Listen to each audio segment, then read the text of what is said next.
there. Okay, it's open na. So teacher, strengthening, can you see my screen now, everyone? Yes, Ayan. ma'am. Ayun. So it's all right if you're going to participate. It's very good, no? Because communication should always be a two-way process, okay? So I'm quite sure that you will be learning from this. Actually, these are hard-earned principles. But we are not practicing it because we are living in a very, very fast-paced life that everything it should be, it should be technology based, everything should be marites, everything should be what? Everything should always be on social media. Okay, so you have to sit back, you have to relax, and you have to enjoy the journey. Okay, so kapag ikaw tinanong, teacher, kumusta ka? What do you feel? Ikaw, Cynthia, kumusta ka? Kumusta kayo? Teacher, kumusta ka? Kapag tinatanong yung ganyang tanong, parang iniisip mo sa sarili mo, teka muna, it's so difficult to answer that. Diba? Mahirap. Pwede mong sabihin, ah, okay po, happy po, yan. Happy po kasi naalala akong kamustahin. Oo, medyo mahirap yan eh. Kasi minsan if you're not feeling well, if you're so stressed, and then somebody would ask you, kumusta ka? It's like the person is worried of you, of your well-being. Oo, mahirap yan. Mahirap yan ganyang klaseng tanong, right? But we have to always ask ourselves, Florence, kumusta ka? Yan. Oh, masaya sa pakiramdam if you're going to ask by a loved one, kumusta ka? Yan. Or by friends, by your superior, by your school heads, by your master teacher saying, kumusta ka? They're very concerned with you, especially if a parent asks you, kumusta ka? Paano ka naman, pag tinanong ka ni Lord, kumusta ka? Ayan. Anong masasagot mo? Okay, so mas mabuti ako I'm better than yesterday. Very good. Yan. So let's have I want you to take a selfie of yourself. Yan. Marunong naman tayo mag-selfie, no? Kaya bang ano dito, AJ, kayang i-upload sa chat? Yan. O kung hindi nyo kayang i-upload sa chat, pwede din naman sa Facebook nyo. #teacher. Teacher Cynthia, kamusta ka? Can you please do that? Ayan, gusto kong makita yung chat natin na may mga selfies nyo. Ayan. Not sure, ma'am, kung pwede, pero file yata yung... Ha? Is it okay? Hindi to nasisend dito. Apo, hindi po Okay, nasisend. so try to do it on your own. Can you please open your camera? Let's do it. Ayan. Mamaya, after this, when we upload something at the Facebook, we can say, teacher, kumusta ka? Ayan. Ayan. It's once in a while, it's very important that we have to always ask ourselves, how are we? Because we are not machines. We have to be growing like plants. And we need nurturing every day. And that's very important that we do not live because we have tasks to do. We do not live because it's urgent. We do not live because it's necessary. We live because we have a purpose. Okay? Now, there's a sad reality here that people suffer because they chose a dream that doesn't belong to them. May ganun palang hugot. Ayan. Do you believe in that? You suffer because you choose to own something that doesn't belong. Ano yun? Nagnanakaw ako? Ayan. Yes, still alive and kicking. Yes, positive because of the grace of the Lord. Amen to that. Okay, so when you say people suffer, according to Carolyn Miss, about principles of, I love to read a lot of books, so I know a lot of authors, but this one really impacts me a lot. Okay, she says about intuition, she says about battling with the rubber band, that we choose to battle with the rubber band, like this is not for us, Yun. Halimbawa, the other tip of the rubber band is the other way and the other way around. And then we choose something that doesn't belong to us. And this something that doesn't belong to us really wants to escape, but we are trying to, we are trying to own, right? So paano yun, ma'am? Ano yun? Yung mahal ko ngayon, hindi dapat para sa akin, pero I own him? Ay, it's time to let him go. Oh, yes, when we are alone, we are not, there's God who's always with us. But again, people suffer because they chose a dream that doesn't belong to them. Yes. The greatest betrayal that we give is not betrayal against other people. It's betrayal within ourselves. That's the most difficult thing to do. It's like you feel that you are harming yourself, you're hurting yourself, you're denying yourself of this certain happiness, of this certain growth, and you think that you deserve it, but you chose something that is not yours, that is also self-betrayal. And that's the most difficult thing, right? Now, how do you know that it doesn't belong to you? Paano mo malalaman kung hindi na yun para sa'yo? Kung hindi sa'yo yun, if the dream doesn't belong to you. Kaya nga sinasabi, American Idol, Philippine Idol, we always wanted to be the best among the rest. Sometimes we chase the dream that is not ours, right? Like we wanted to be as good as Ma'am Edna, but we are not because we are not Ma'am Edna. Simple as that. So everyone has a purpose in life. And what doesn't belong to us? Yesterday. Yesterday doesn't belong to us anymore. Hindi na sa atin yun. Our mistakes, they don't belong to us anymore. Our childhood hurts, our frustrations, the thing of the past, our failed relationships, our past achievements, they don't belong to us anymore. Yeah. Hope is what we have right now, but hope is in the future. So we have to make the most out of it. So you don't need to betray yourself. You don't need to hurt. Okay? Now, this is no difference even on time management. If we do not choose the right activities for us on a daily basis, it's like we are ending like we're always as tired as a foghorn every time that we end our day. That's the frustration. Like, what if I don't live for tomorrow? What if God chose to bring me tomorrow? What will happen to me?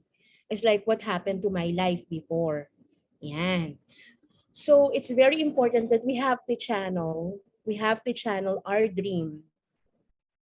We have to channel our dream to the main purpose in life. Sabi nga nila, everyone lives with a purpose. And we don't just exist because we are offsprings. It's natural process. No, we exist because we have purpose in this world. Okay? Hindi tayo produkto ng aksidente. We have what we call a sacred contract to the Almighty that whatever we do in our life will be for His purpose. Okay? So now, if we choose to dump those things that doesn't belong to us, we are emptying ourselves on looking on some things that belongs to us. Yan. What really belongs to you? If you feel inspired, if you feel like you're doing a hard work and you feel so fulfilled and you know that you love to do it because that's the God-given talent to you, then that's the purpose. That's your purpose. Like, if at the end of the day, you just prepare a very lavish meal for your family and they love it, that's the purpose. If you embrace your child and the child begins to realize his dreams and full potential and comes back to you and says, I am a well-being, who is responsible, who is mature enough because of you, because of your embrace. That's the purpose of your existence. Little things in life that makes and breaks a person is our purpose in life. There's no such thing as the middle or mediocrity. It's either you make a person or you break a person. It's either you put life or you put death into it. So you have to choose whatever it is that will put life into you. And that's the purpose. Yan. Yan. So yung mga pinagdadaanan daw, magandang nakalaan para sa atin yan ni God. Okay? Yes, Tonette, everything happens for a reason. If Tonette's purpose is to always make someone happy because of seeing her post in Facebook and make somebody smile, that's her purpose in life. She's denying it. That dream is hers. Yun. Kapag sa tingin mo, pagod na pagod ka na, pag sa tingin mo, hindi talaga pwede, that dream doesn't belong to you. It belongs to someone else. Okay? So, huwag kang matatakot, huwag kang mahihiya. Kapag sinasabi ng mundo sa'yo na, ay ano ba yun? Ganito ka lang. We have different purposes in life, like our 12 disciples. Not all can write like John. Not all can be as eloquent as Peter. But there's Bartholomew, there's Andrew. They just gather people, but they don't write books. So ibig sabihin, bawat isa sa atin, no matter how small or big, we have purposes in life. Even if we think it's a small purpose, but if it's for the almighty purpose, then we are already in His great plan. Kahit ganun kasimple pa yan. But if you are being used for His purpose, then you are always satisfied. Para sa'yo yan. Kaya yung iba na hindi pa promoted at umiiyak sa panahon na to, kasi sabi nila, ay, ano ba yan? May kinikilingan kayo. Dapat ako yan eh. There is always a purpose and a timing for everything. Right? And I will make sure that the purpose that God has for you is the best and the most timing. Yan. Okay?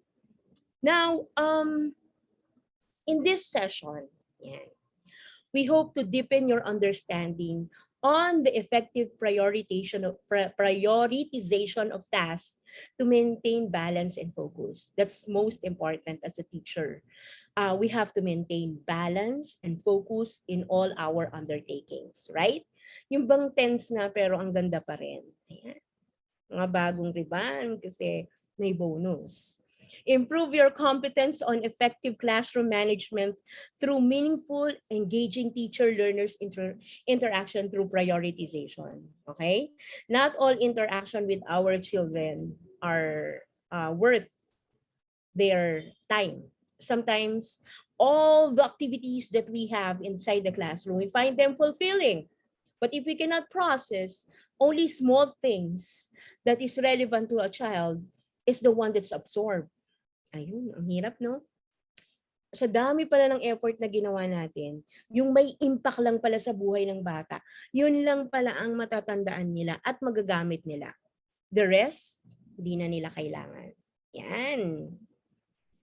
Yan. Tama, yung may edad daw pero looking young pa rin. Love your work.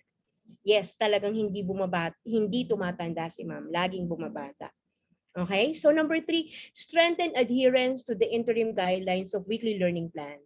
So we are going to give you time-tested principles on how you're going to manage using weekly basis. When you say manage, it's not being busy just for the point of being busy. Okay? So we have to really learn the word prioritization. Can you say it to yourself? Prioritization. I need to prioritize. Yan. What is essential and what is not. Yun. May mga ganun kayong peg ngayon. So you have to be really selective on what will make you and what will really break you. Are you ready? Ay, okay na ba kayo? Buhay pa? Yan. So the most difficult thing to manage is not the circumstances around, nor the pressing deadline. It is us, how we look things in a bigger perspective. Laging sinasabi yan, napakadaming pinapagawa ng DepEd, nakakaloka. Parang wala na ako, hindi na ako makinga. No? First, you have to manage. You have to manage it. Those are the things that are uncontrollable for us. So the best thing that we have to do is to control not the circumstances around you, but how you look at this in a bigger perspective.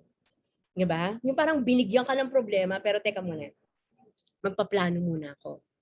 So that is working not hard, but smart.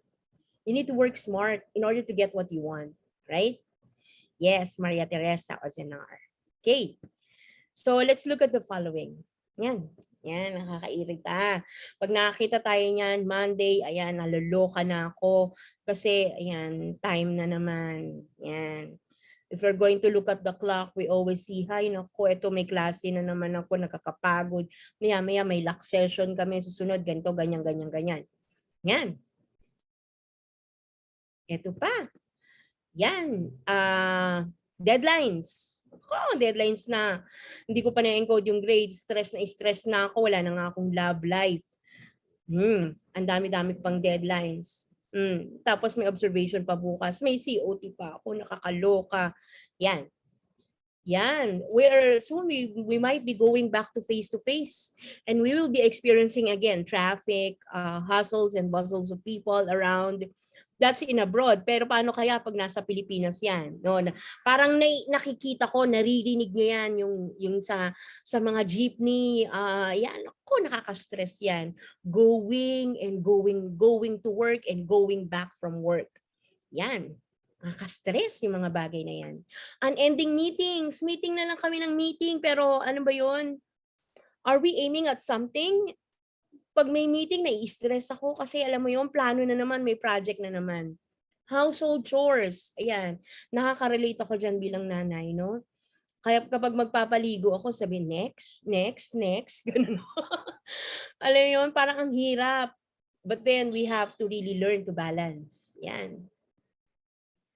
What else? Ayan, unending phone calls. Diyos ko, ang dami ko nang ginagawa, pero makikipagkwentuhan pa si Maling Marites. Sandali, class, ha? Makikipagkwentuhan muna ako. So, ayan. So, sometimes we get stressed. Or sometimes our bosses, our immediate superior, our school head will call us. Naku, dalating ang bisor, merong tayong tatapusin, ganyan-ganyan. Asa ng SBM, etc. Ang dami. Another social, teka muna, magpo-post muna ako ng My Day. Hindi pa pala ako nakakapag-post ng My Day ko. And so if you're going to see all those pictures, those are the hustles and bustles, all the things within life that we call it urgent. Yan. Very timely daw yung SBM. Oo nga eh. Ano ba yan? Nasaan na ako? Yan. Paano ko bubuin ang SBM? Yan yung mga stressful things, no? So we have to make sure that the big SBM here will never be in urgency. Okay? It should be in our priority. And it is not an urgency. Yan. We can prioritize it, plan for it, to make sure it will never be an urgent matter. Yan. Kasi if it's an urgent matter, we tend to be so stressful about it. Okay, so what are we doing? We look at the circumstances as pressing and most urgent. We live from crisis to crisis. So, akala natin urgent is taking the most important, which is not. Okay? If we learn how to prioritize, we remove the sense of urgency. Okay? So, paano mo ginagawa yun, ma'am? Paano natin gagawin yun? In such a way that I will still be fulfilled. I will never deny myself of chasing my own dream given by my God. And at the same time, live a very, very relaxed life. Okay? There's no sense of urgency in what we're doing. Yan. So let's try to look at this one. Yan. Is it important? Tell me. Yan. Is it important? Yes, it's very important to once in a while. We have to learn to relax, to meditate, Kaya nga ang tanong ko sa inyo kanina, kamusta ka? It's very important we have to learn to channel where we are, what are our crises. That's the most important thing. We have to always manage ourselves and our reactions to things because we are not created as accidents. We have to make sure, yes, it is recorded. We have to make sure that we have time for ourselves. Yan. Di ba pag minsan we went on a trip to a beach or hiking or we just have time to really reflect and pray. Yan, alam niyo yun, we feel very fulfilled, right? We have a different sense of direction. That's why let me just I'm not a marites, no, but I just wanted to look at yung the life of Ellen Adarna before she had the life of chaos, and then when she introduced method of meditation, when she went to Thailand, focus where she is. Now she's making intelligent choices in her life. She started to get married to make sure that life is worth fulfilling. She doesn't care what other people reactions are. And of course, she moved on from her failed relationship. So that's the product of meditation. You're giving yourself a time to look for the purpose in life. And that will make you choose intelligent choices. And you will be applauded by God because of doing that. Right? Yun. Yan. Please grant permission to record po. AJ, it will be recorded, right? Yan. Yan. Another thing is, of course, an opportunity to be with your loved one. I'm not saying about family that is only traditional.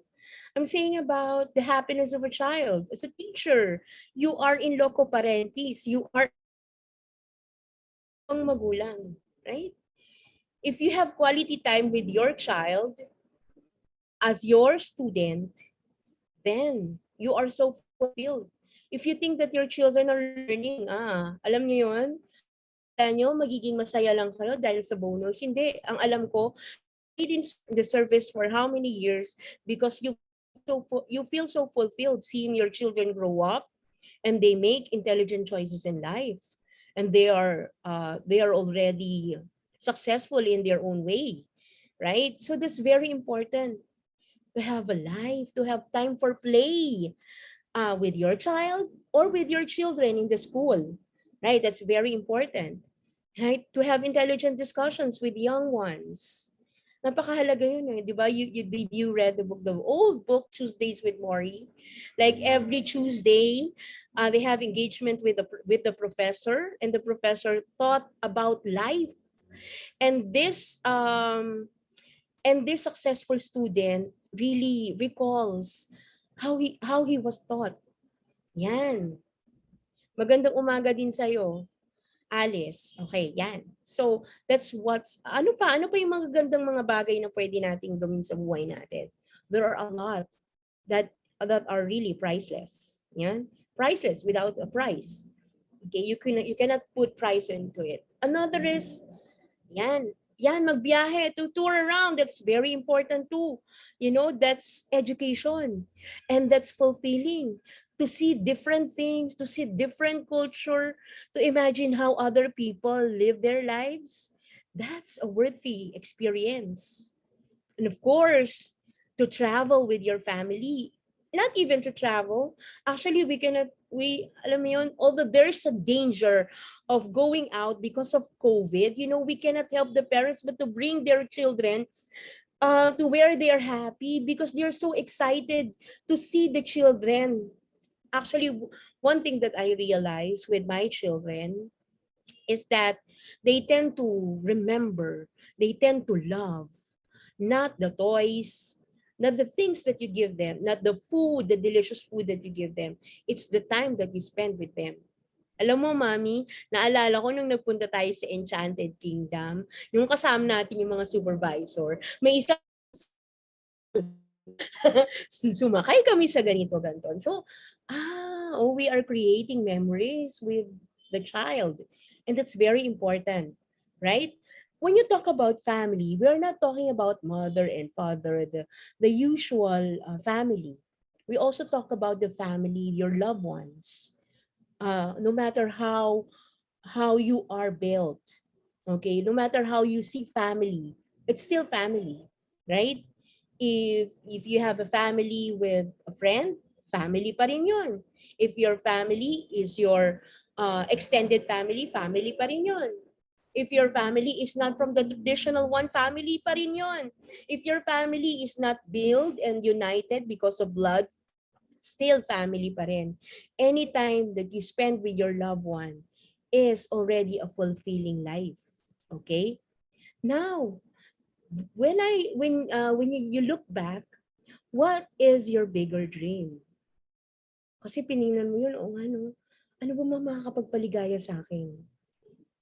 Yung bang sabihin ng mga tao na magaling akong teacher, na from master teacher, naging school head ako, naging assistant principal ako. The bigger dream is not something that people see at you. The bigger dream is how you see yourself and how you fulfill the sacred, yan, the sacred contract with the Almighty. You always need to look back and say, Lord, did I achieve my purpose in life? Yan. Yes, family outing and playing with the kids. Those are what makes you happy. And those are the roles that you have in life. Yung mga roles na ginagawa niyo sa buhay, we play different roles in our life.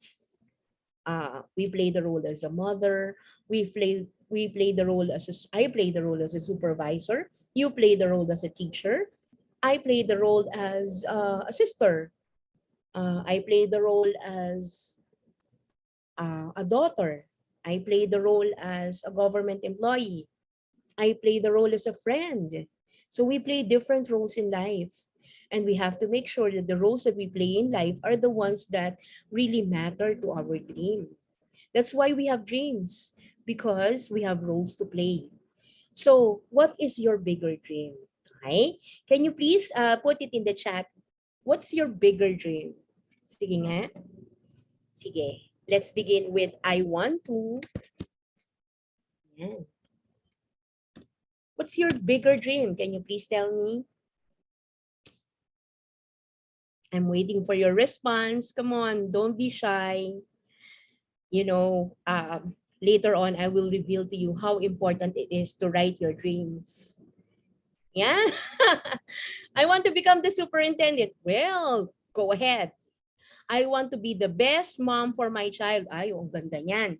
I want to inspire more kids. I want to be a lawyer. I want to travel the world with my family. I want to raise responsible, loving daughter. I want to finish my studies. I want my child to finish. Ay, gusto kong makita na maging magaling na lola. I want to be a legal officer. I want to be a mom. I want to raise my kids well. I want to live abroad. I want to see Mars. Well, why not? I want to be the best version of myself. I want to see my children reaching their dreams. I want to become a grandmother. To migrate to Canada with my family. I want to go to US. I want to pursue MA and I want to fulfill God's purpose. I want to be with my son. Ayan. We have a peaceful life. What a simple life.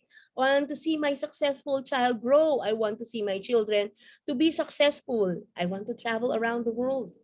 Now, my question is, with what you're doing every day, or you want to buy your own house? Yes, that's the biggest dream. You want to change life and touch the lives of others. My question is, with what you're doing right now, are you fulfilling your own dream? Are you doing your own dream? Are you living for your own dream? You have to learn to reflect. Teka muna, gusto kong maging magaling na teacher. Pero lagi ako nasa social media. Am I living my own dream? Yon. That's how it is. We have to learn to prioritize. And what's our big dreams in life? Bigger goals in life? We have bigger roles and responsibility. Our oath to the country, okay? We have the responsibility to see the youth become successful in life. That's our DepEd's vision and mission. We have a bigger responsibility to touch the future of our children. We also have our bigger responsibility for our own growth. We also have our bigger responsibility to our loved ones and a bigger responsibility to fulfill our vision in life. I want to travel. You know, when I travel, I want to write my own book. Yan. Yes, also, that's also my vision. I want to see my children walk in faith. And that is a daily basis. You have to always pray for it and we have to make sure to walk with it. Kaya minsan, when I reflect, kapag sobrang busy na ako, tapos ang dami-daming pressure sa work, tapos may mga marites pa dyan that will really try to scatter your dreams around, I will go back to my sanctuary. Okay, to the great I am. Who is the great I am?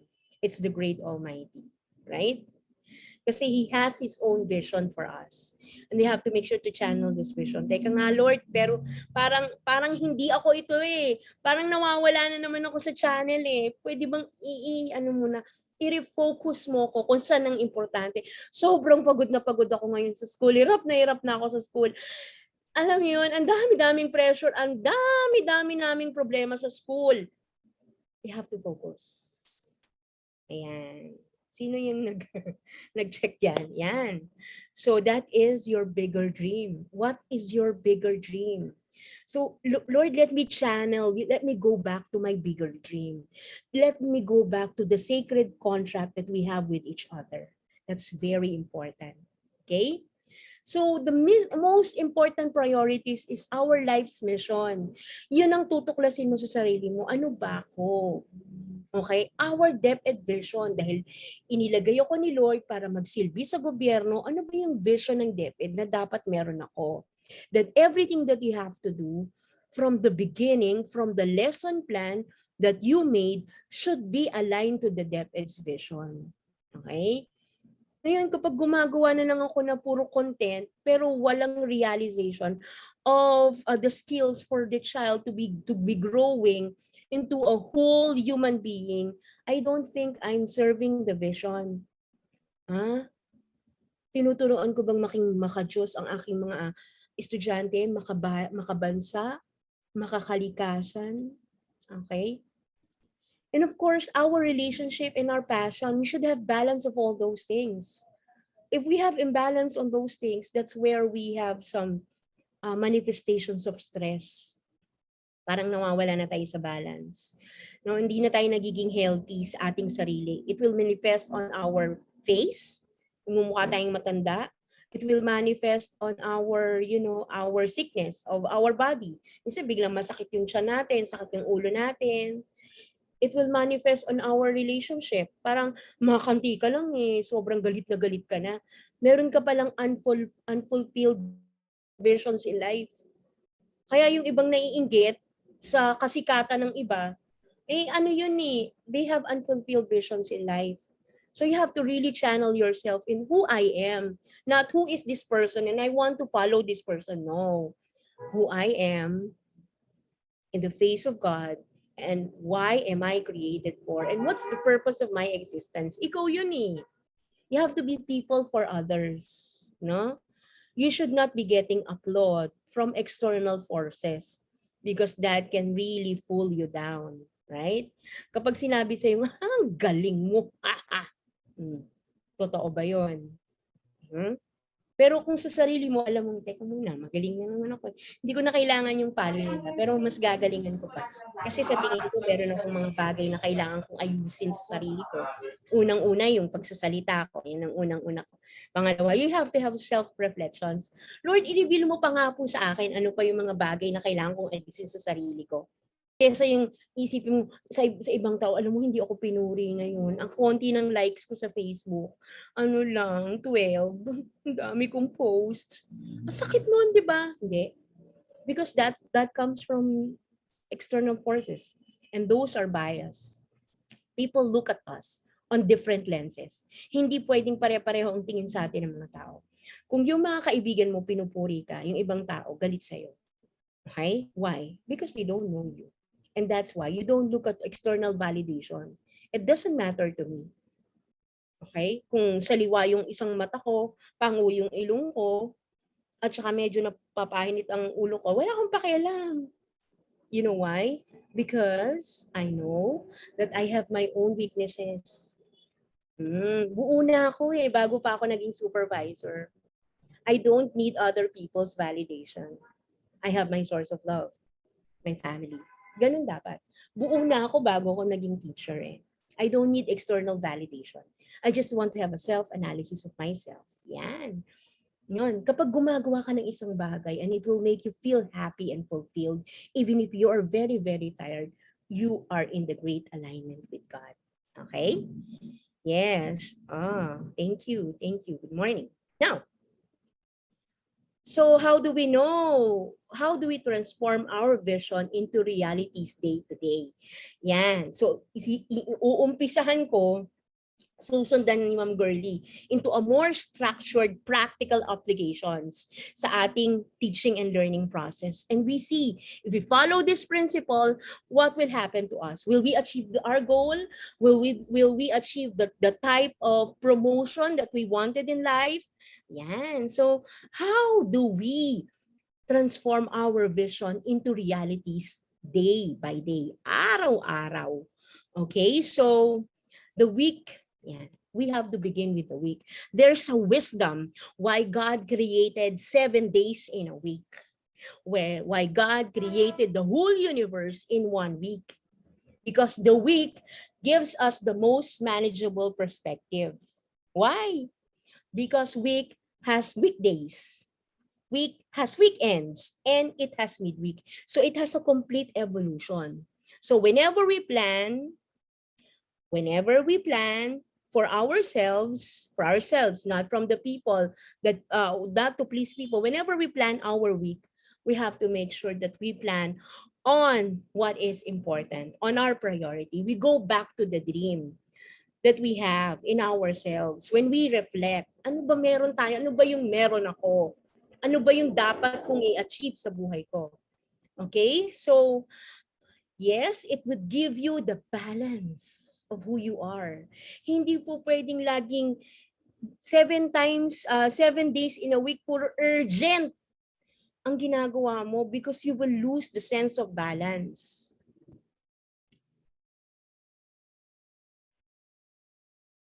Yes. Hindi po pwedeng puro unimportant ang ginagawa mo because you will lose your balance.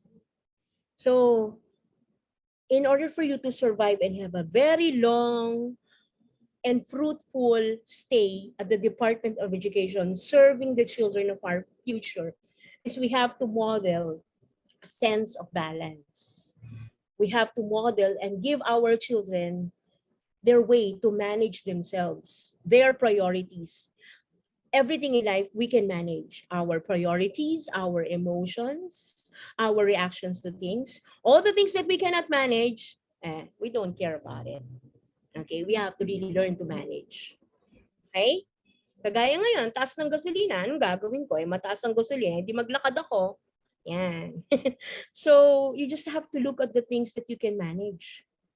Somebody told me, ano mo yun, ma'am, na-stress ako kasi yung isang school head, ang paborito niya, yung isang empty. Tapos ako, hindi ako binibigyan ng, alam mo, ang galing-galing ko, pero hindi ako binibigyan ng ganung klaseng task. Tapos, ang grade ko pa, ganito pa, ang bahaba. That is the thing that you cannot control. You cannot control that. What you can control is your reaction to the situation. Anong gagawin mo? Are you going to just depend on your school head? Of course, you have to make sure to fulfill something. Okay? That even if the school head is looking or not looking, you still know that you are fulfilling your job. Then that's when you become noticeable. Pansin ko yan. Kapag may ginagawa kang bagay na hindi nakikita ng mga tao sa paligid mo, pero nakikita ng taas, itinataas ka. Nilalagay ka sa isang posisyon na hindi ka nagyayabang, pero itinataas ka. Ganun yun. Pero kapag gumagawa ka ng isang bagay for the benefit of the audience who are looking at you, that's when, you know, you will go down and see yourself empty because you don't know if you have enemies behind you, enemies at the back. You're not doing something that you love to do. God sees what you're doing. Okay?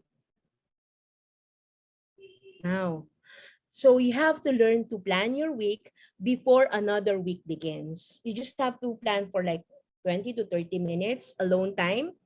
You can do it every day. Okay? In the course of 1 week, you can balance your life. Ituturo namin ni Ma'am Gorlie sa inyo yung 4 na quadrants. Yung time matrix, yung time management skills, para makita nyo, teka muna, ano yon, yung kahit na pagod ka pero you feel fulfilled. Yan. Walang stress hormone dyan. Kasi you have the passion for doing what you love. Diba? May isa akong Facebook post yung ano ko, sige, ano siya, ng color. That's his passion eh. I cannot control him from doing that. He's 2 years old.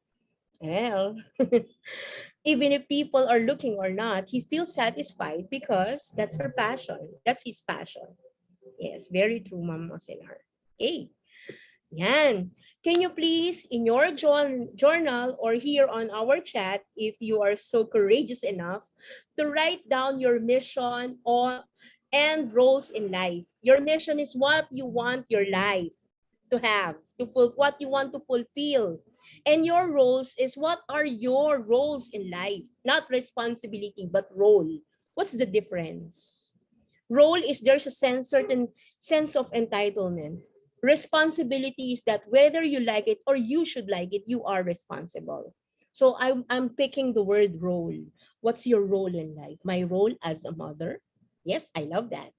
My role as a sister, my role as a daughter, my role as my role as a public servant, my role as a kumare. What's my mission in life? Ano pa yung gusto kong i-achieve? Ma'am Adalia, at the age of your age, what do you still want to achieve? I know you still have unfulfilled dreams. Ma'am, at my age, I want to travel to France with my loved one. Mga ganyan. Sige nga. Sige, go ahead. Can you please write down what's your mission? I have given you example already. Yan. The depth admission, the vision, and of course, your life skills. What do you want? Come on. Can you please write it down? What's your role? Yes, that's very good. That's very fulfilling role. Help my pupils understand value of learning. That's good. Yes, that's a very fulfilling role. You know, even if how many COTs are in your hand, but if you know that you are giving value to learning to your children, that's fulfilling already. You do need external applause. Yes, you can extend help to the needy, right? Like if you were given a chance to give and not to take, that is a very fulfilling job. Yan, guide your children. I want to use my artistic abilities in leading you to God. That's very good. That's very fulfilling. I want my mission as an educator. Yes, Ma'am Imelda Ilustre, you are raising your hand to help to empathize, to take responsibilities in the family, to be able to give my best, to inspire and save. I want to use them. Yan, I want to use the church. I want to inspire and save my students. Me too. You know, when Yorme gave tablet to the children, he's not giving the tablet as gadget. He's giving them what? Confidence. That even if they are living in a slum, they still have tablet. Binigyan niya ng hope yung bata at saka yung magulang. Yung equalizer ba? Yan. So if you're giving quality education to your children, it's like even if they are, yes, Ma'am Illustre, you're raising your hand. Yes, even if they are in the slum, if you're giving your hope to your children, if you're giving them quality education, the same as the education that they got from La Salle, Ateneo, UP, if you're giving them the best in life, that is so priceless. you are fulfilling your dream. My role as a teacher is to share my talents to my colleagues, pupil help. Yes, whenever you share your talents, di ba, there's a talent yung merong parable yung multiplying of talents. If you're using it for other people, God will give you more and more and more. Yes, you have a role as a motivator. Yes, despite this pandemic, you have to continue education. That is your role. Yan. Walang virus, walang corona na makaka makaka makakasapat para lang mapigilan ako na magturo sa mga bata. Yun. That's your mission. That's your role. Once you identify your roles and missions and what will make you happy in your life, you are fulfilling what we call the sacred contract. Ayan na yan. Ngayon, we are now going into prioritizing. Malapit na si Ma'am Girlie. So, nandyan na yung realization. Okay? So roles represent the different areas of your life. You want to be an inspiring math teacher? You want to be a very good L&D supervisor? Okay, you want to be a lover of wisdom? You want to be the best communicator in town? Your role is to always sharpen the saw. Every day you also need to provide certain role for you to sharpen what you have. Okay? Huwag niyong kakalimutan na sa isang linggo, meron kang isang portion para sa sarili mo, for your self-improvement, for your growth. Read books once in a while. Actually, reading book for me is a lifelong process. Hindi ako mabubuhay nang hindi nagbabasa. Kahit na nagpapadedi ako ng anak, nagbabasa ako. Salamat ngayon may audiobooks na. Dati, Diyos ko, tingnan niyo naman yung ano ko. But then, I have a lot of learning and I love reading. And for me, it doesn't sharp. I am as good as the last book that I read. Yes. When I was still teaching, even if I taught the subject for how many years already, no, I'll make sure to read again and again so that I'll be giving my children fresh water to drink every day. Yan. So hindi mo pwedeng, you don't need to rest on your laurels. Every week you have to plan something for yourself, right? Now, you have to organize your role. You have to learn organizing your life around many roles you play. It will help you maintain balance and focus. According to Stephen Covey, he is the author of the 7 Habits of Highly Effective People. Maintain balance and focus. If you think that you are not focused and you're not balanced because of some sense of urgency, you are betraying yourself. And you are chasing a dream that is not yours. Hindi sa'yo yan, girl. Hindi sa'yo yan, boy. So, wag kang ma-stress dyan. Okay. So we are living, okay, look back at this one because this will be our activity for our asynchronous. The application of this one plus the one that will be that Ma'am Gurley will give you later on. Okay? So our life priorities are on 4 quadrants. I'm sure some of you are aware of this, right? Meron tayong quadrant 1. Quadrant 1 is urgent pero hindi importante. Urgent but not important. Yan. Ano yun? Yan yung stress, burnout, crisis, mga deadline. Bakit na deadline? Kasi hindi ginawa on time. It's urgent but it's important. Okay? Next, we have quadrant 2. Not urgent but very important. Yan. Dito tayo mag-focus sa quadrant 2. We have to plan on the activities that are not urgent but very important in life. Okay? For example, eto na. Yung sinabi nyo kaninang SBM. Kapag ginawa nyo lang yun, tapos bukas, pupunta na yung mga evaluators, it will become urgent and very important and it will be very stressful. That is what we don't like in life. We have to put this SBM into quadrant 2, which is it's not urgent, but it is important, right? Relationship building, okay? Like you think that a lax session with your school help with your school head will help you become a better school head in the future, that is not urgent, but it's important, right? If you attend to a skill that will help you sharpen, even if it's online or even if it's something that you enroll, it's not urgent, but it's important. If you're going to take higher education, it's not urgent, but it's important. If you plan on a trip with your family and with your loved one, plan.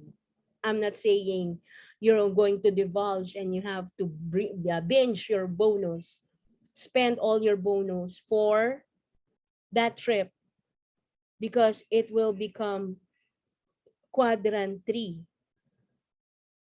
Urgent but not important. Yun. Parang pagkatapos ng bakasyon, feeling mo, pagod ako kasi hindi ako makabayad ng bills kasi ginamit ko sa pang-travel. Okay? So, you have to make sure that if it's an important role in life, if it's a priority, if it's a dream, it is not urgent, but it's very important. So, if you plan recreation, you have to plan for it financially, physically, psychologically. Okay? You have to plan your itineraries. Then it will become more fulfilling. You also need to plan your schedules. Like, hindi kayo nagsusurfing ka sa Siargao, tapos tatawag yung school head mo, nagawa mo na ba yung grade mo? Ha? Hindi. Kung baka mamaya malunod-lunod ka dun sa dagat, di ba? So you have to make sure to plan ahead. It's not urgent, but it's important. You have to include that in every week. Tiny bits. Tiny weekly activity per week that will make you go for quadrant 2. Okay? For example, you have to control. The result is you have better vision, you have balance, you have more discipline, you are in control, you have a few crises. Okay lang na ngayon pa lang inaayos na namin ng SBM. For school year 2022-2023. Ang hirap pa nun. Siguro for school year 2023 hindi. So you're planning ahead. Hindi ka natatakot. Ito muna ang kung mas mas wider ang perspective mo, you have more time to pencil push. Right?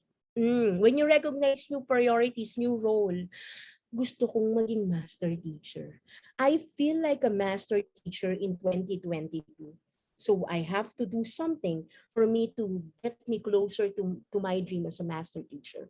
Ano ba yung isa sa requirement? Ay, naku, unang action research. Unahin ko muna to. One step at a time. Diyos ko, mani-mali pala yung action research. 1 year ko ginawa, mani-mani. Ang galing ko talaga. Pero ready ako. Oo, confident ako with my data. Yun. So, yan. So, did you get it? Yan.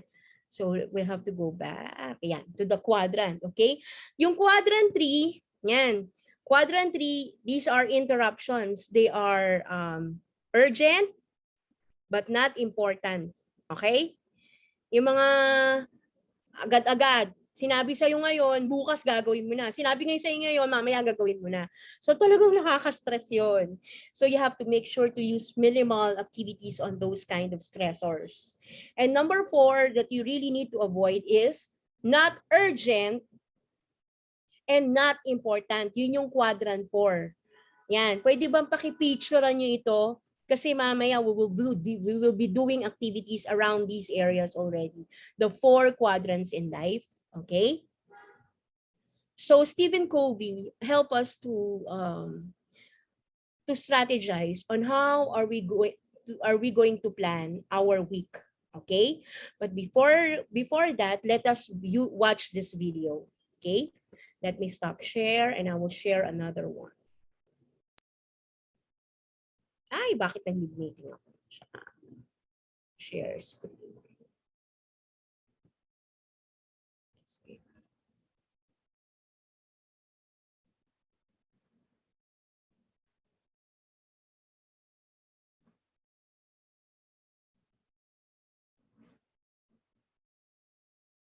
You will not have the time for the things that actually matter.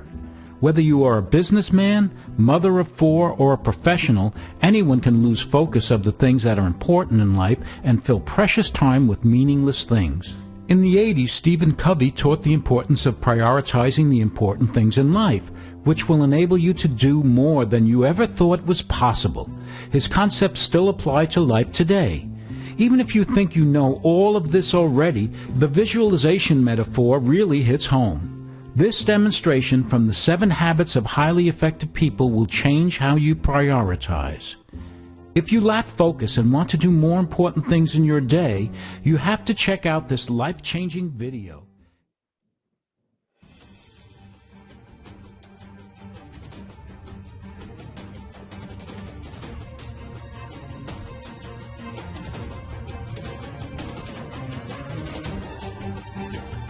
Well, yeah, you have to look at the person who's pouring sand in the jar.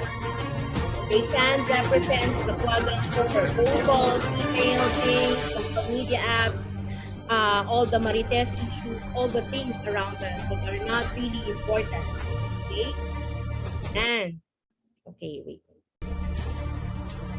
So they are pouring sands, all the things that are really urgent, and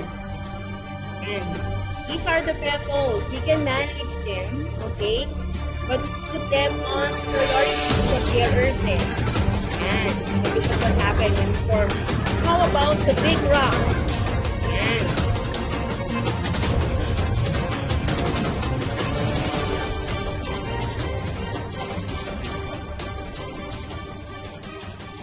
yeah. So look at that one. Look at the big rocks. Yeah. We don't see the bigger picture. So let's try to put in first. Let's try to do the big rocks first. Big rocks, those are roles and responsibilities that are essential to our dreams. We have to manage the big rocks first. Yeah, and you have to pour in our big rocks first and make sure that our activity is focused on quadrant number 2. And let's see what happens. And so we have the big rock here. And because of pouring the big rocks, you have time for all your most important things. And then you can do some urgent things like the ones in the pebbles. And then you can also add some unessential things if time permits. Then you can add these little things as well. So what happens? So what happens is that we still have time, we still have the space for ourselves to do other essential things because we already fulfilled and managed our big rocks. Yan. May chance pa, may time pa. Do we feel fulfilled? Yes. We feel fulfilled pag dinagdagan daw ng beer. Though there's never enough time to do everything, there's always enough time to do the most important. Okay? Please subscribe to my YouTube channel, 7 Big Rocks, for more productivity tips. Okay, so that's about it, right? Let me escape this one. Yeah. And let me go back to my slide. Okay. Nagkakaloka. Okay. So that's the importance of the big rocks. So you have to make sure to begin with the big rocks. Arrange the big rocks first. What are the big rocks? These are big roles that we have in our life. The quadrant 2. Later on, as we give you time to do your asynchronous activity, you have to first start designing your week by accomplishing your big rocks. Yan. And then before you accomplish the activities under quadrant 3, quadrant 1, and quadrant 4. What's important is that we give focus first to quadrant number 2. Okay? Now, we can also try to organize our lives weekly using bullet journal. Since I'm a fan of a minimalism, I have my own bullet journal. Okay, so bullet journal because I use journal in the sense that I have very weak movement and I have passion for arts. I love writing. That's why I have my pencil case full of pens that are of different sizes. I have bullet notebooks. So this bullet journal will really help you plan your dreams, your goals on a week basis. Okay. And then, you can also be as creative as this one. Alam ko, may mga creative sa inyo na gusto pang lalagyan-galagyan ng kulay. May time pa ba ako dyan? Yes, you still have time. Because, doing the thing that you love to do, if it's very important on your life, for me, planning for a week is my quadrant 2. I have to really plan for my week. Okay?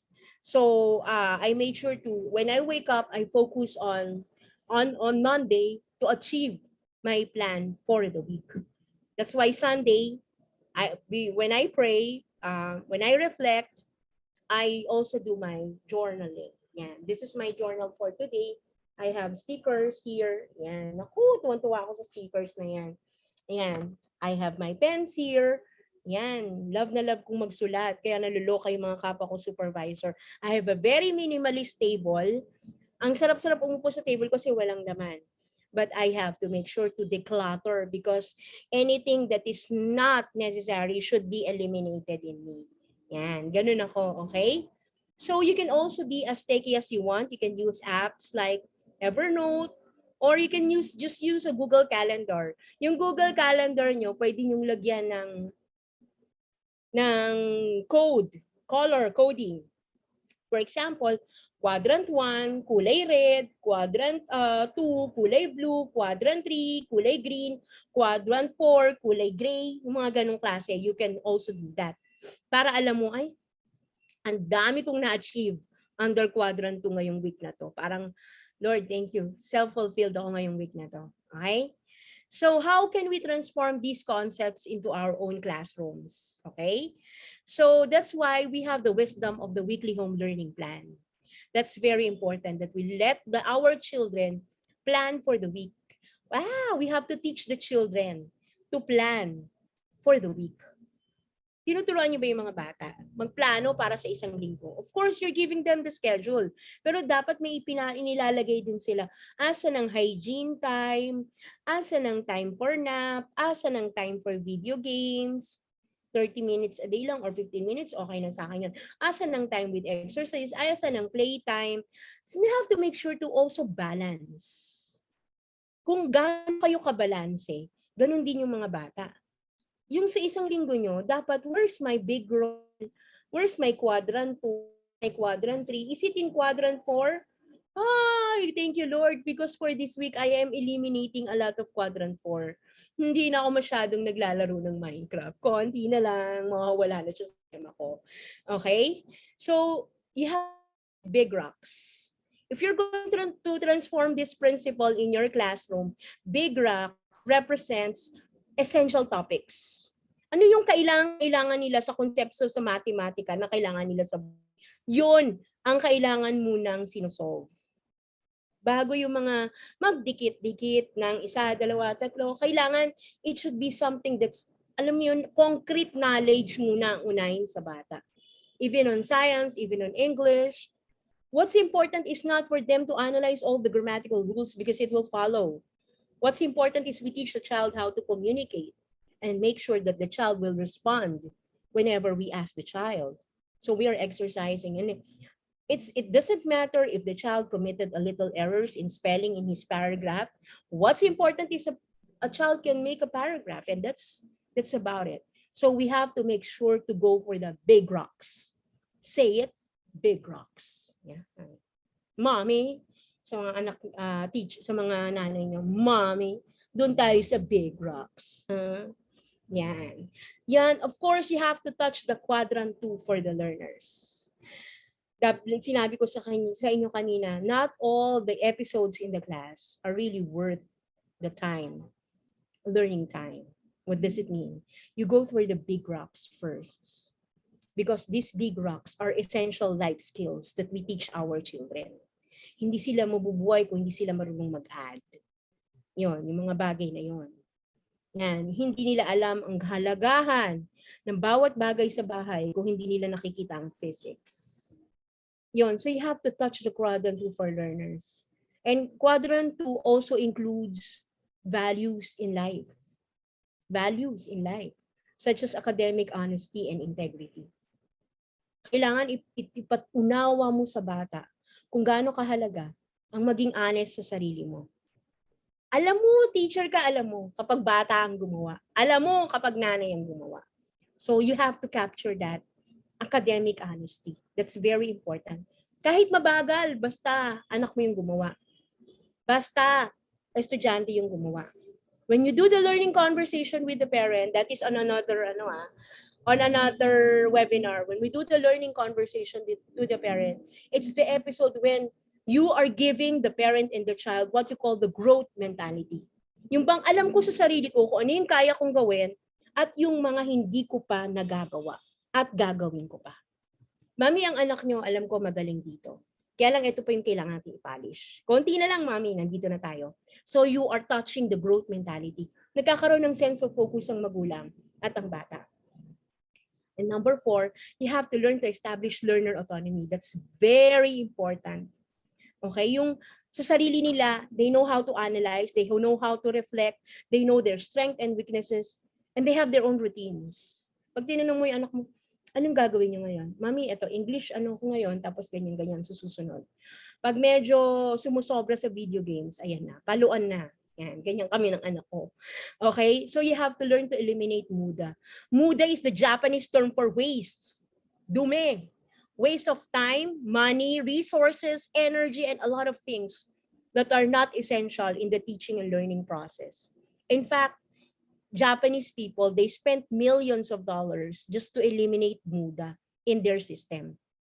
Halimbawa, yung mga bagay na customer dissatisfaction, yan yung mga muda, yung mga complaints ng parent. You have to eliminate that by making sure that you will never be complained because you are in quadrant 2. Diba? When you face the parent, you can give learning conversations with the parent. Handa ka. You are in control of the situation. Okay? And lastly, according to God, this is what's important. Habakkuk 2:2. Write down the revelation and make it plain on tablets so that a herald may run with it. Kaya yung mga dreams natin, hindi nagkakatotoo kasi hindi natin isinusulat. We have to write it down, pray about it, and then you have to make sure that the herald, who is the fulfiller of all our dreams in life, will run with it and make sure that it will be fulfilled in his time. So with that, good morning, everyone, and I'm going to give you to my fellow speaker, Ma'am Mary Gurley Capiral. Have a wonderful day ahead. Bye-bye.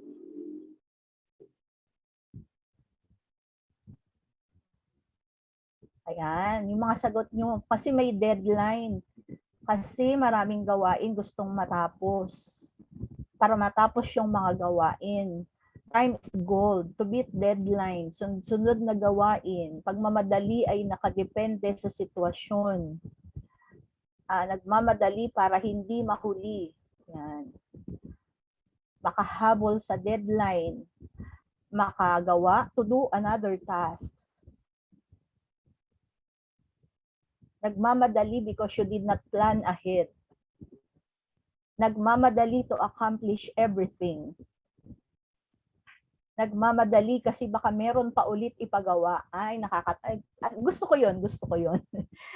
Yung nagmamadali kasi baka meron pa uling gustong ipagawa.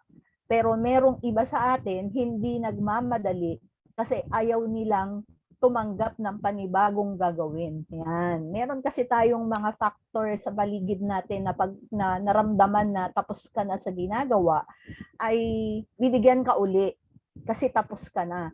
So yung hindi pa natatapos, wag mo na yung bigyan, no? Kasi hindi pa siya tapos.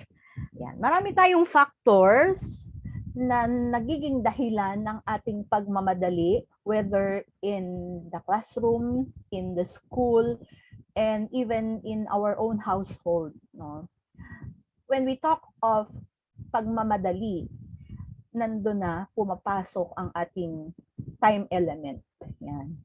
Ang orasan, ang dahilan ng ating pagmamadali. And that is the reason why it is very important that we do time management or we follow time management. And a lot of readings, you can see a lot of readings telling us the benefits of time management.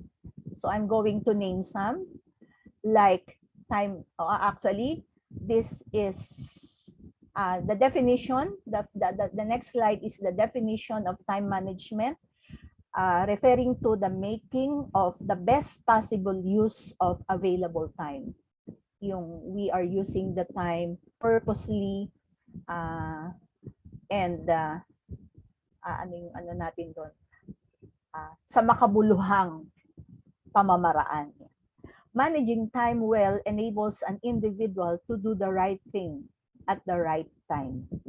And time management plays a pivotal role in one's personal as well as professional life. Our goal for this task this morning, aside from aligning with what Ma'am Edim has shared with you a while ago, is really to maximize our time to become a more productive individual as a human being in the family, with our loved ones, with our friends, and of course, in our professional life. The benefits of time management, as I told you a while ago, coming from different sources, time management makes an individual punctual and disciplined. So pag tayo ay mayroong maayos na time management, hindi tayo kinakailangang magmadali at hindi tayo nahuhuli, no? So that entails the punctuality and discipline. Time management enables one to become more organized as a result of effective time management. And it also boosts an individual morale and makes him confident. So kasi alam niya kung ano yung magaganap for the whole week eh. So therefore, he is confident enough that one can handle everything within the week because he has that effective time management.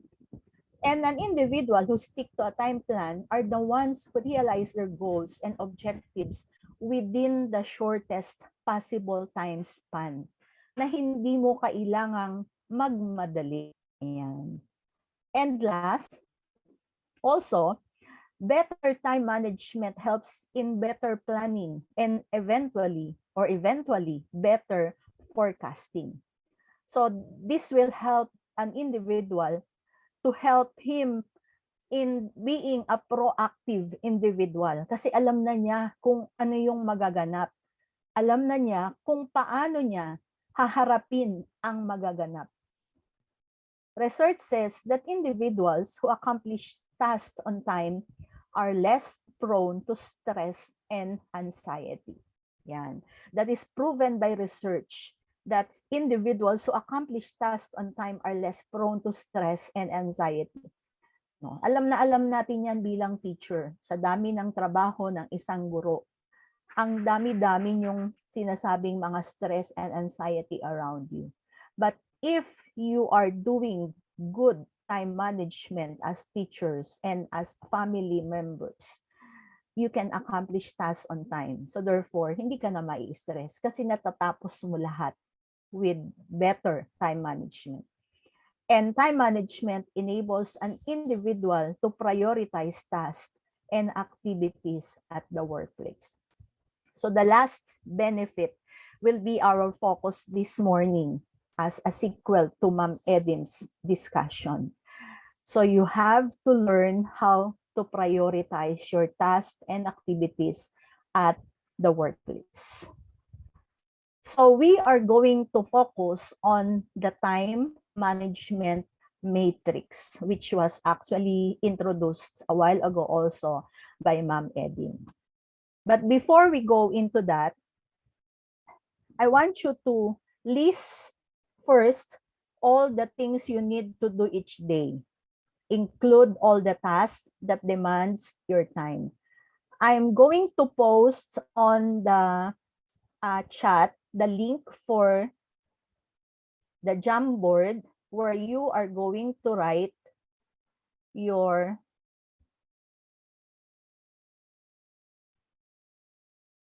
answer to that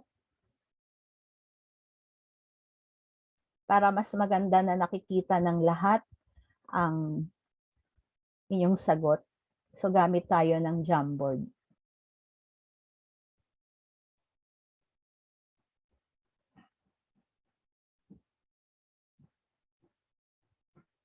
Ayan po. I posted the link on the Jamboard. I want you to write your answer with the things you need to do each day. No?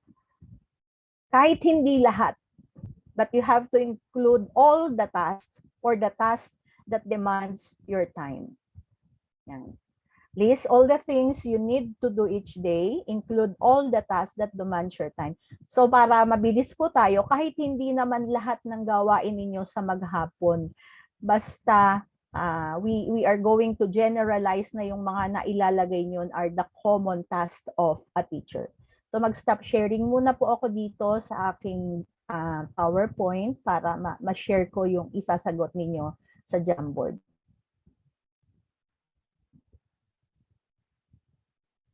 You can use the text box here, or you can use the sticky note to post your answer. So list the tasks we do each day.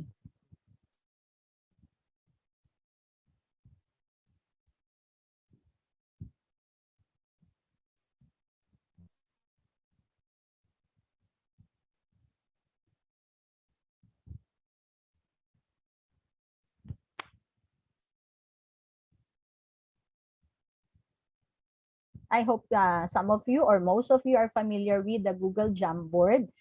Dito po sa left, you can use the sticky note here, or you can use the text box here to write your answers.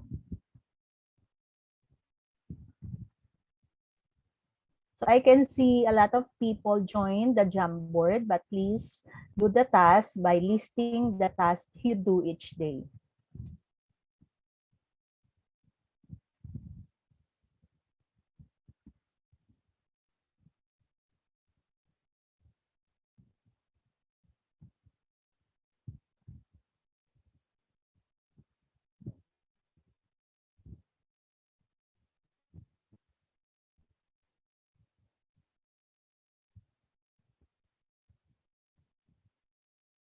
Sige po, do it now.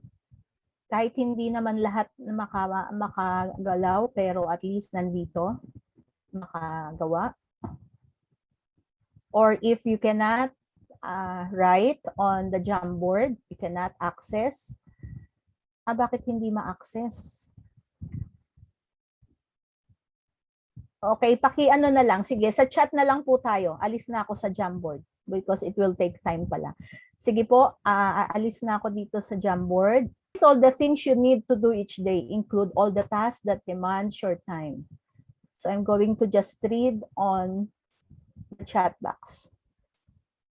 Block plan, checking of output. What else? Online classes, preparing PowerPoint, presentation lesson, household chores, online teaching, cooking, cleaning, teaching, mamilit ng bata na umattend ng synchronous class, block plan, household chores, posting reminders, WHLP, clean the house, record student output, PowerPoint, checking output, follow up the parent, check output of student every day. Yan. So makikita natin ang may commonality ang inyong mga inilalagay na task. And I emphasize, include the tasks that demands your time.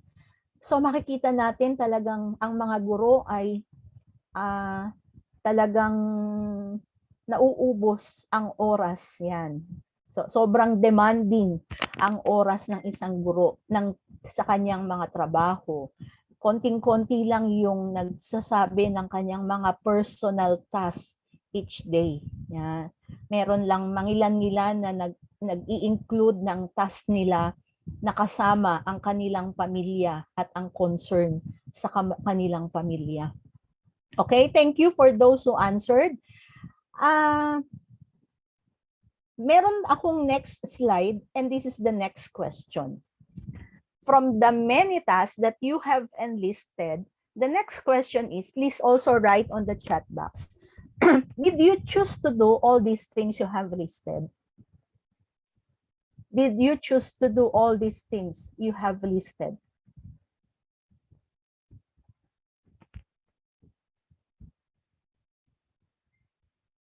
Pinili mo ba talagang gawin lahat ng mga inilista mo?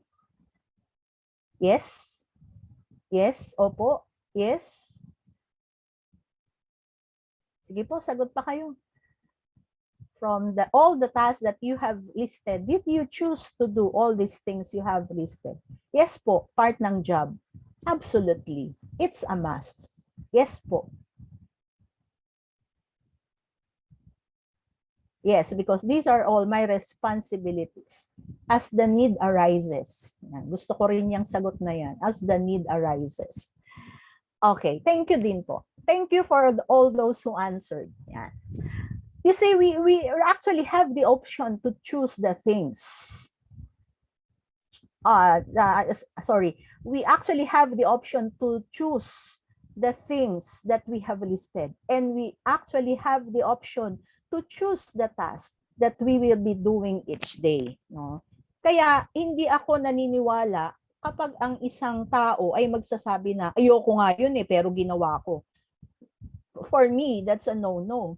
Kasi the mere fact na ginawa mo, gusto mo yun. No? Kasi hindi mo yun gagawin kung ayaw mo yun. Doon din papasok yung kasabihan natin na pag gusto, may paraan. Pag ayaw, maraming dahilan. And we know there are some or few of the people around us na nasasabi natin yan. No? Palibhasa, gusto niya yung trabaho, kaya nakagawa siya ng paraan kahit nanggaling pa siya sa Ilocos, nanggaling pa siya sa Abra.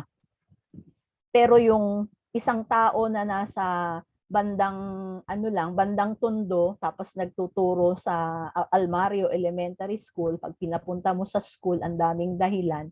Alam natin na, diyan lang yan, maglalakad lang, pero ang daming dahilan, daming rason, takot na takot sa COVID. So the things that we do each day is actually the product of our choice. Okay? And that is included in our time management. No? Ipapasok natin siya ngayon sa ating time management. Now, for the time management matrix, this is actually also known as the Eisenhower matrix created by Dwight D. Eisenhower, the 34th president of the US. And then later on, this was popularized by Stephen Covey in his book, The 7 Habits of Highly Effective People. Actually, for Stephen Covey's 7 Habits of Highly Effective People, this is actually called First Things First. First Things First. So this is also, again, a matter of prioritization or priority. So this is a very simple time management matrix showing quadrants 1, 2, 3, and 4. So on quadrant 1, again, I will reiterate what Ma'am Florence mentioned a while ago. Quadrant 1 is the urgent and important quadrant, while quadrant 2 is the not urgent but important quadrant. Quadrant 3 is the urgent and the not important quadrant, and quadrant 4 is the not urgent and the not important quadrant. Later, you will see from also some of my slides different versions of this time management matrix. Different version in a sense that may mga pangalan sila dito sa bawat quadrant. But the 4 important statement here or words, urgent, not urgent, important, and not important, remained intact. Okay? So that's another version. We are going to discuss in detail each quadrant, because later on this will be your output for the afternoon. At the end of my discussion, I'll be giving back to the floor to Ma'am Florence to give you the detailed instruction on what you will be doing in the afternoon, but that will be focusing on the time management matrix. Okay, for quarter 1, this is actually called quadrant of necessity. Quadrant of necessity. So urgent and important, which means necessary. Kailangan. Okay? So this quadrant represents activities that are necessary for you to exist because they are urgent or time sensitive and important to you. This is also critical or imperative matters. So critical tasks are always on high priority as they impact you immediately. So kailangan mo itong gawin, no? Time sensitive siya at importante. But again, later you will realize na ang bawat quadrant will give you a certain sense of urgency in terms of percentage, because from the researches conducted using the time management matrix, they were able to come up with a certain suggested percentage na dapat ninyong pag-ukulan o iukol sa bawat quadrant. So, for the quadrant of necessity, these are some of the kinds of activities that fit into quadrant 1. Like, for example, pressing problems or crisis.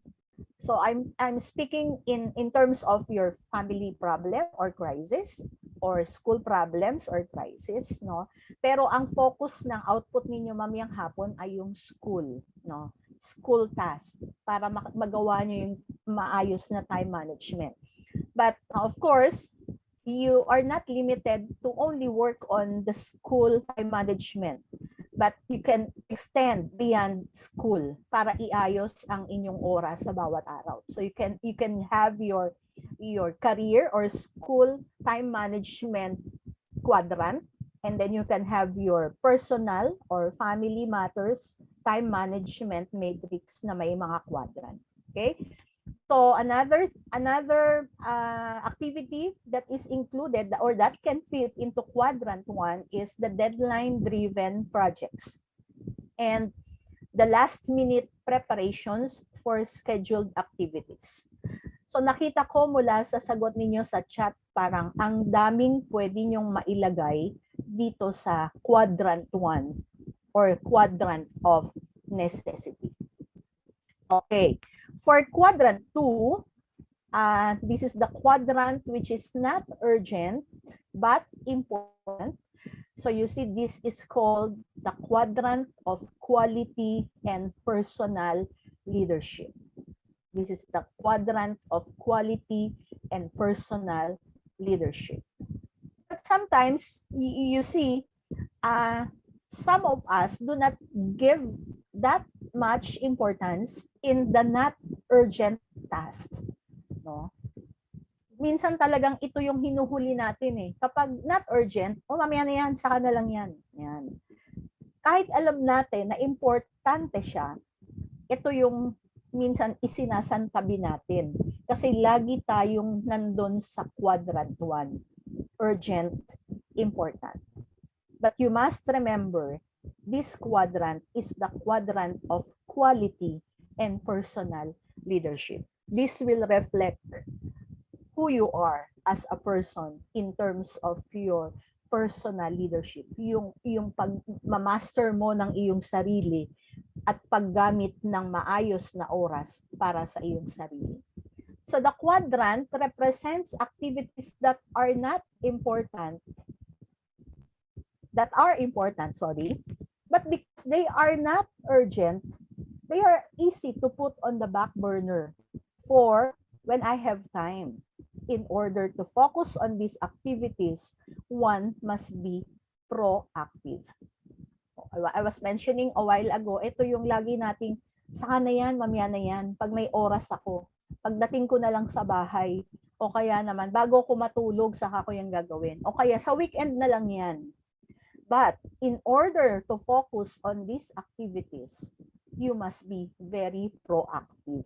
No? You are looking beyond what will happen today. So the more time we spend in quadrant 2, the more quality we add to our lives. So Covey reminds us that the key is not to prioritize your schedule, but to schedule your priorities. Kaya nga, this time management matrix is really very important. Siguro kapag gagawin nyo na to at naging habit nyo na ito, kahit bullet-bullet lang, it will help you. No? It will really help you. Na hindi mo kailangan detalyado na naka-sentence o naka-paragraph pa ang iyong task for the week. But you can do it na bullet-bullet lang or naka-enumerate lang. Because this will really schedule your priorities with the 4 quadrants.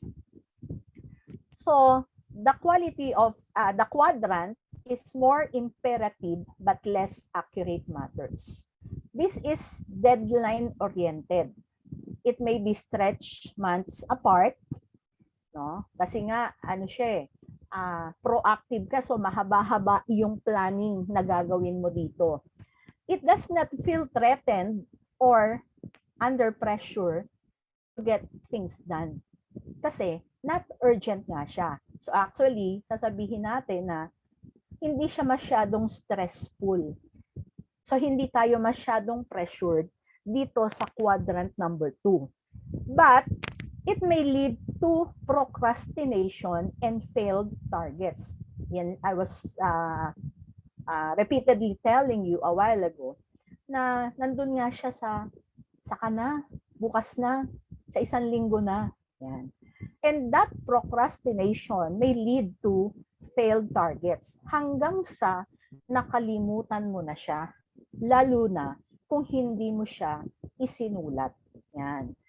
Kung hindi mo siya sinulat sa matrix mo, kung hindi mo siya isinulat sa journal mo, ay mas malamang sa, ay oo nga, nakalimutan ko, gagawin ko pala to dapat, pinagpaliban ko, yan. So for quadrant number 2, you have to remain vigilant. Lalong-lalo na yung mga katulad ng age namin o age ko, no? Na medyo makakalimutin na nangangailangan talagang tumutunog ang alarm ng telepono para ipaalala na, oh, may meeting ka mamaya, oh, may meeting ka bukas, oy, may talk ka sa ganito, oy, kailangan magpasa ng ganito. So that is being able to remain vigilant so that we can attain our target. So examples of activities that fall into quadrant 2 is preparation or planning. If you happen to become the brigada eskwela coordinator, of course, it takes a lot of planning. If you happen to become an SBM coordinator, of course, it takes a lot of planning. The ordinary teaching preparations, it takes a lot of planning. Hindi ka naman natutulog sa bawat gabi na hindi ka nag-iisip anong gagawin mo sa kinabukasan. And that entails preparation and planning. Also, another activity that falls into quadrant 2 is prevention. So alam mo na may COVID sa paligid ninyo, sa community. So what will you do? Hihintayin mo ba na magka-COVID kayo din para gumawa ka ng aksyon? Of course, prevention is better than cure. Next is values clarification. Values clarification. Ito ba ay sang-ayon sa pinaniniwalaan mo na value at prinsipyo? So, pag yun ang gagawin mo, so nakaplano rin siya, nakapasok siya sa quadrant 2. Relationship building. Gusto mo ba na ang mga kaibigan mo ay manatili sa iyo habang buhay? So, anong gagawin mo? Hindi pwede yung, hayaan mo na, sa 1 taon ko na lang siya tatawagan. Hayaan mo na, hindi ko na lang sasagutin yung messages niya. Maintindihan niya ako. Of course, lalong-lalo na pag pinag-usapan natin ang family. Hindi po pwede yung saka ko na lang dadalawin ang nanay ko at tatay ko sa probinsya. Buhay pa naman sila. Ano yun? Hihintayin mo munang mamatay bago mo siya dalawin? So that's a relationship building. And that should be included in your quadrant 2, no? For you to have that quality person and personal leadership. And last also, regarding our work, of course, you have to do that strategy development. What are the strategies that you are going to do para matapos mo ang isang task? Or strategy is, anong diskarte ang gagawin mo para mas mabilis mo itong matapos? Anong diskarte ang gagawin mo para maraming kang mga kasamahan sa trabaho o sa school na tutulong sa'yo? At anong diskarte ang gagawin mo para suportahan ka na yung principal sa mga projects na gagawin mo sa paaralan? So all of those things can be included in quadrant 2. Quadrant 2 is the quadrant of quality and personal leadership. Next, we move on to quadrant 3. So quadrant 3 is the urgent but not important. Yan. Our urgent, not important is called quadrant of deception. Yan pa lang sa term na quadrant of deception. Of course, the noise of urgency creates the illusion of importance. Yan. The word urgent means that the activity is time-sensitive or deadline-driven. But not all urgent tasks means important tasks. Okay? Sabi nga dito, urgency creates the illusion of importance. Akala natin, basta urgent, importante siya. But that is not at all true. Absolutely true. Because this urgency is just simply time-sensitive or deadline-driven. Kailangan mo siyang ipasa, pero importante ba siya? Baka mas importante itong bagay na ito na dapat mong ginawa. So this is more acute but less imperative. The quadrant of deception is all about being aware of the vital influence of one thing's relation to the other or another. Sabi nga dito, just because something is very urgent does not mean at all that it is of vital benefit. Yun nga yung sinasabi na hindi lahat ng ngayon na ay importante, no? Kaya kailangan titingnan natin 'yon. That's why it is called quadrant of deception. So, examples of activities that fall into quadrant 3 are an important interruption and phone calls. Yan. Yung bang tipong nasa meeting ka, biglang may tumatawag sa iyo na customer service ng Smart. Kasi aalukin ka ng promo nila na libreng telepono dahil ikaw ay loyal na subscriber. Those are unimportant phone calls. Sasagutin mo ba siya ay nasa meeting ka?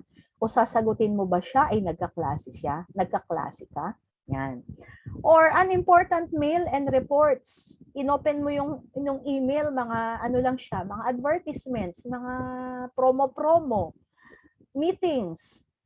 Yan. Dito papasok yung mga webinars. Yan. Tayo sa panahon ngayon ay sanay na sanay tayo sa triple gadget, quadruple gadget kasi may webinar ang division, may meeting si principal, maglalak ang master teacher, tapos imimit mo pa yung mga kasamahan mo para sa SBM, 4. Now, the question is, how can you manage the 4 gadgets? Yan. How can you manage the 4 gadgets? There is no such things as multitasking in terms of the multi-gadgets. Alam natin yan. Pag binuksan mo yung 4 na yan, hindi mo yan maa-absorb. Unang-una, 2 lang yung mata mo. Pangalawa, 2 lang ang tenga mo. Kahit na sabihin mo pang tig-isa ng tawag dito, earphone, yung 2 gadget. So, naiwanan na yung 2 gadget. So, these are included in the quadrant of deception. And many pressing matters and many popular activities around you are included or examples of activities that fall into quadrant 3.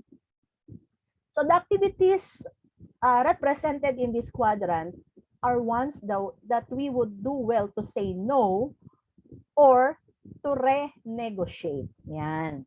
So, 2 yung option. Una, just say no.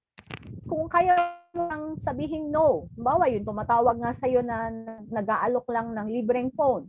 Pwede mo sabihin sa kanya, can you just call later? Kasi I'm in a meeting. Or kahit hindi mo na nga siya sagutin, pindutin mo na lang yung button na hindi mo siya tinatanggap na call kasi hindi naman siya importante, no? I hope that in your phone meron kang mga coding na sino yung mga emergency callers na tatanggapin mo, lalo na kung may caller ID naman ang telepono, no? I myself, if you are going to ask me, the reason why I have 2 phones, yung isang phone ko is for my personal or family. Yung isang phone ko is for work related. Pero pag messenger yung ginamit, nakikita ko naman doon if my mother is calling, my brother is calling. So alam ko na kinakabahan na ako kapag sila yung tumatawag kasi baka may emergency na nangyari sa bahay namin sa Bulacan, in which I am in Manila. Kapag yung tumatawag naman sa phone ko na pang opisina, ang tumawag si Ma'am Aida Rondilla, siya yung chief namin, na seldom naman siyang tumatawag, well, obviously, alam ko na importante yung pagtawag niya.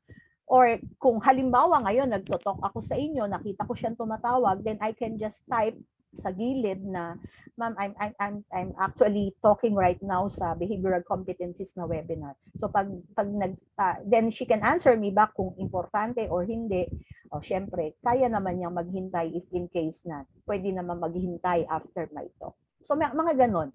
So that is renegotiating, no? Renegotiating. So if they are important at all, they are usually important to someone else rather than you. So we spend a lot of time meeting other people's priorities and expectations. The only exception to this would be activities that are important to someone who is important to you. Yan. Yun nga yung sinasabi ko sa inyo. Halimbawa yung nanay ko, hindi naman siya tumatawag sa akin ng madalas. Pero pag bigla siyang tumawag, ang lakas na ng kabog ng dibdib ko. Either tatawag yun sa akin na nahilo siya, wala siyang kasama sa bahay. Yun. Talagang ano na ako. I need to call my brother na takbuhin siya sa bahay namin para tingnan. Yan. So yun yung nakikita ko na activity important. Pero kung somebody else naman, kaibigan, katrabaho, I know yung sense of urgency ay hindi naman ganun. Sabi nga, many of us are urgency addicted, which is a self-destructive behavior that temporarily fills a void created by unmet needs. Ano yung, I should explain urgency addicted. Marami sa atin, basta tumutunog yung telepono, feeling natin, urgent siya, no? But not at all, no? Hindi lahat ng pagtunog ng telepono ay urgent siya. So, dapat marunong din tayong mag-filter kung ito ba ay urgent talaga na call. Like also in my case, I am driving.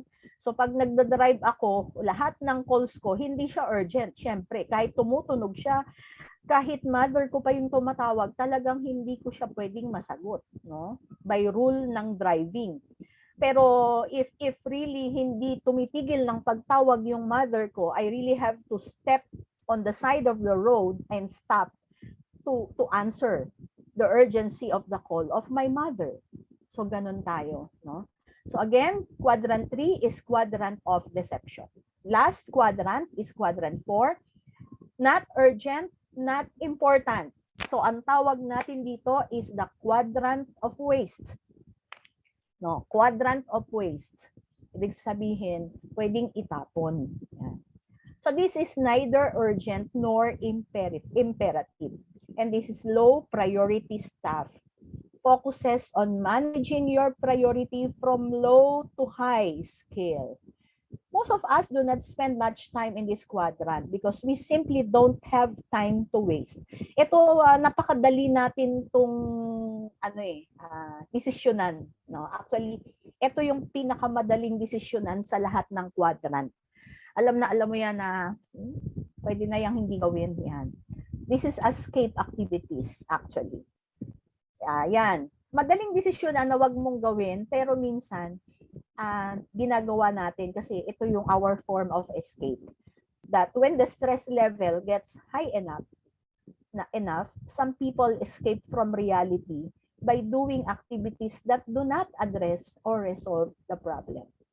Sample ng escape activities natin. Ayan, playing online games, sa mga elders, mga Korean telenovela, mga movies sa Netflix. Yan. These are escape activities na sometimes we get hooked into it. Sasabihin natin, hindi, isang series lang. Isang episode lang yung panonoorin ko. Dahil na-hook ka na sa isang Netflix movie, yung episode 1 to 15, tinapos mo ng magdamag hanggang sa hindi ka na nakatulog. Kinabukasan, magkaklase ka na. Yan. So, hindi mo natapos yung PowerPoint presentation mo. So, sinong naging waste? Naging waste ka na din. No? Kasi, ang pinili mo is the quadrant of waste. So, examples of activities that fall into quadrant 4 are trivia, busy work, reviewing junk mail, some phone calls, escape activities like what I mentioned a while ago.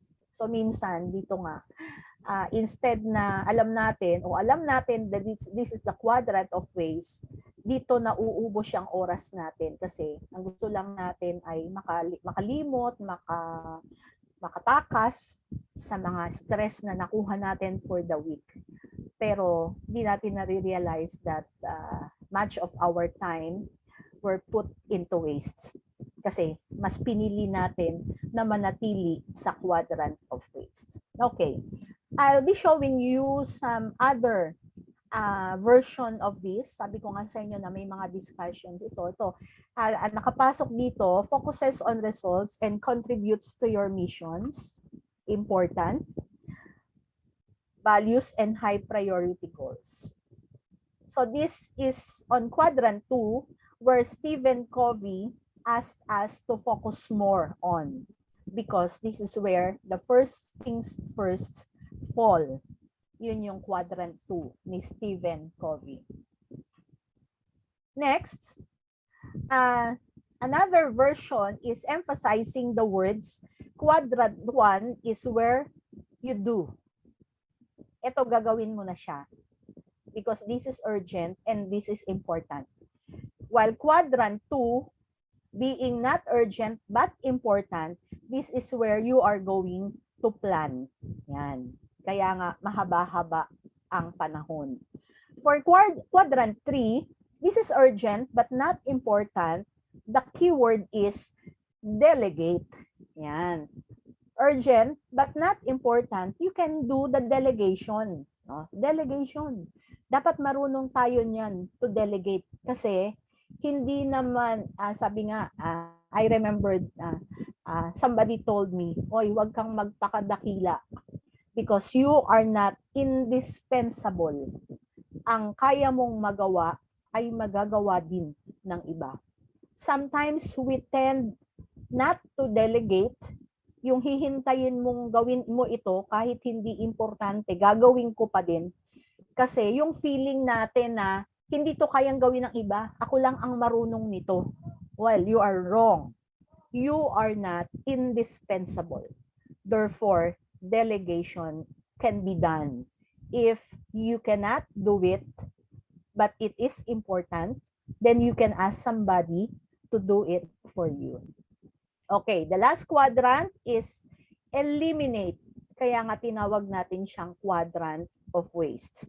Therefore, if it is a waste, you have to eliminate. No, I'll be using the technical term. Those are toxins, wastes. And any toxins within our body should be eliminated. Kasi kapag hindi natin inilabas ang toxin, ay magkaka-cancer tayo niyan. Yan. I'm using the outmost effect of toxins in the body. So another version is quadrant 1 is where crisis and emergencies happen. Quadrant 2 is where you do the planning. So nandyan ang prevention. Yung urgent and non-important quadrant 3 is where interruptions happen. Therefore, it is very important that you know how to delegate because you cannot be interrupted from another task that you are currently doing in terms of the quadrant 1. And the quadrant 4 is a time waster. So therefore, hindi mo dapat itolerate na ubusin ang oras mo ng quadrant 4. So these are also the same. Now, do you know that from the research, the average person percentage spends tingnan nyo ha, analyze nyo. This is from research. 57% ang may pinakamalaking percentage na ginagawa ng isang tao na yung mag-delegate. Of course, obviously, pinakamababa yung drop, yung not urgent, yung time wasters natin. Yung do first, 25%. And do soon is 15%. Yan. So, ito yung product ng research. Now, ano ba ang mas ideal? Yan. So, may suggested na ideal or responsible goal, responsible average goal na dapat nating ginagawa o sinusunod in terms of this time management matrix. And you can see that the quadrant 2 or the do soon matrix is 64%. Kaya diyan po mapasok si first things first ni Stephen Covey. So your goal should be focused more on the 64% important but not urgent because this is where you do the planning. So mahaba-haba.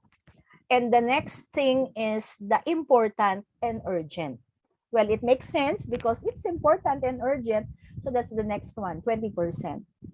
And the third one is 15%. This is where you delegate the not important but urgent. Mas konti lang. Of course, well, it matters also na yung not important and not urgent, nandyan pa rin siya kasi it happens. It's a reality of life. But you have to drop it because it is a time waster. So makikita nyo din nakikita nyo sa mga pinresent ko sa time management matrix, meron siyang mga terms na pwede nating tandaan. So whichever sa mga pinresent ko sa inyo, ito yung kanina, yung do, plan, delegate, eliminate. Now this one is do soon, do first, do soon, delegate and drop. Or you can also have manage, focus, push back, and avoid. The idea is the same. Iba-iba lang naman yung termino na ginamit nila based on the context of those who prepared the matrix. Okay? But the matrix holds true in terms of the urgency and importance. So this is your average goal that you have to look into and give focus in your making of the matrix this afternoon. 64% of your goal should be on the do soon, quadrant 2. Okay? Siyempre, mas konti doon sa not urgent. Ayan. So, where we should be, dapat nasa quadrant 2. But where most of us are, lagi tayong nandito sa 1, 3, 4. Kasi nga, nandito tayo sa, bakit wala tayo dito sa 2 sa realidad? Kasi pwedeng bukas yan eh. Pwedeng next week, pwedeng next year, pwedeng never. Yan. Eh, ayaw natin to. Hindi natin to napapagbigyan. No? Kasi nakakalimutan na natin. But for you to become an effective time management manager o time management manager, dapat nandito tayo sa quadrant 2. Okay? Now, hindi ko na to gagawin. This will be included in your task this afternoon. So what you will be doing from the many lists that you have listed is to transfer your listed tasks into the matrix quadrant you think they belong. So, we are going to ask you to be very specific in your tasks so that you can really specify the exact quadrant where your task belongs. Ma'am Florence will explain that to you in detail. Okay. To analyze what I have discussed a while ago, Q1 is do first. You have to manage immediately to get them out of the way, the way. Yan, the way. You have to manage immediately to get them out of the way. Yan. Next is do soon. Ito yung sinasabi natin na 64%. Focus on your highest priorities. So tingnan niyo yung term na do soon. Although it might seem na soon pa siya, pero may urgency pa rin yung word na soon. Yan. Do soon. Gagawin mo pa rin siya. And this is where your focus should be. This is your focus on your highest priorities. Quadrant 3 is push back. Push back. Delegate to other people due to their urgent nature, but minimally involved as they are not important. Yan. And last, Q4, drop, avoid, and dump them as they are neither important nor urgent. Hindi ka naman mamamatay kung hindi ka makakapanood ng pelikula. Hindi ka mawawalan o hindi malaking kawalan kung hindi ka maka-join sa game na mga kagrupo mo sa Mobile Legends. So you can just simply drop and avoid quadrant 4. Okay? So analyzing and hearing the 4 quadrants, you will be tasked to do a very specific and makatotohanan. Yan, makatotohanan na time management matrix. And I think Ma'am Florence will explain to you the details of that. But to end, para lang din kayo ay mayroong souvenir sa ating behavioral management na webinar, I would like you to take a selfie, not today or not this hour, probably after this session, after lunch or before lunch. Take a selfie of yourself, your most beautiful selfie, and put the hashtag teacher, your name, bawa, teacher girly, I am important. To post on the chat box the Padlet link in which you are going to post your selfie. And that will be included as your output also for the entire behavioral webinar, behavioral competencies of teachers webinar. So this is also a way to check your attendance. No, take a selfie of yourselves.